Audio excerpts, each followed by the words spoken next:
Hello, I would like to show how to measure valve spring installed height and how to take that measurement and find valve spring pressure. First thing you need to do is lay out your tools. There's a variety of tools that you could take to measure. You could be as simple as a simple divider, and then you would have to have a measuring tool like a caliper or a micrometer. You could use snap gauges, which you'd also have to have this to measure this afterwards. Or you can use a dedicated tool called a height mic.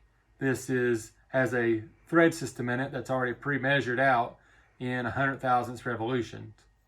So each revolution is 100 thousandths, and then it breaks it up in 5 thousandths increments.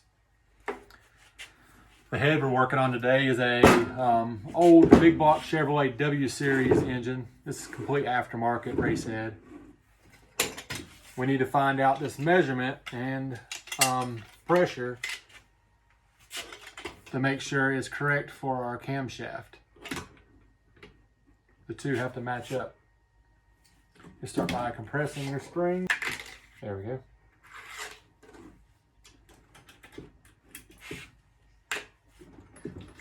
That released the valve spring and the retainer.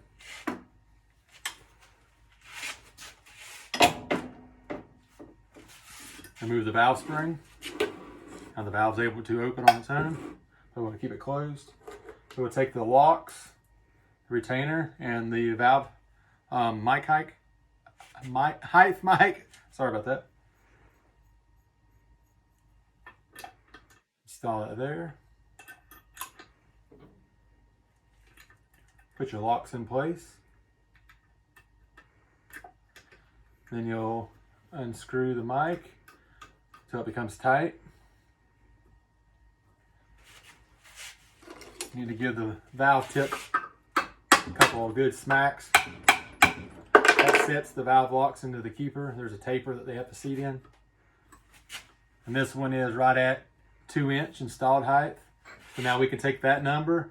We can adjust this gauge. This is a pressure gauge. It's in pounds per square inch. This gauge goes up to 600 pounds per square inch. It has a height mic just like here.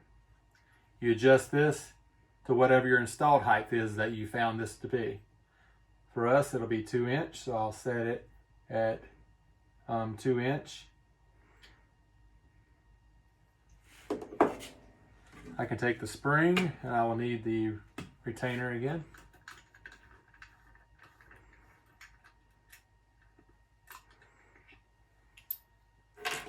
You must use the retainer that you're going to use with the spring, because there's two springs, and there's a step machined on this retainer.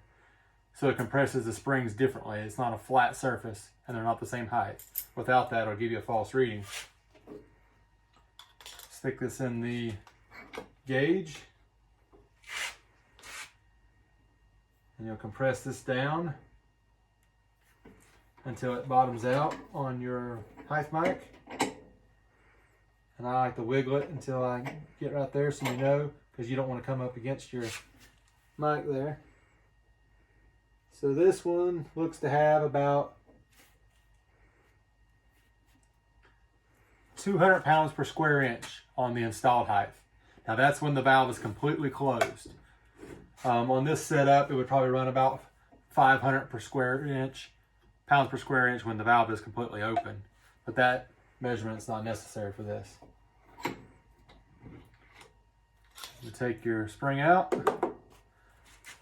We can record our measurement and then our pounds. 200 pounds per square inch. And if for some reason we go to another valve and one of them is not the same as the other one, there's shims that we can shim this, or we can take away shims. There's always shims underneath them anyways.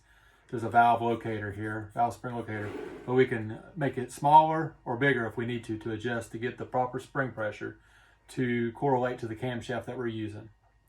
But that's how you check valve spring installed height and how you check your seat pressure. And I hope you have learned this and enjoyed the video, and I appreciate you watching. Thank you.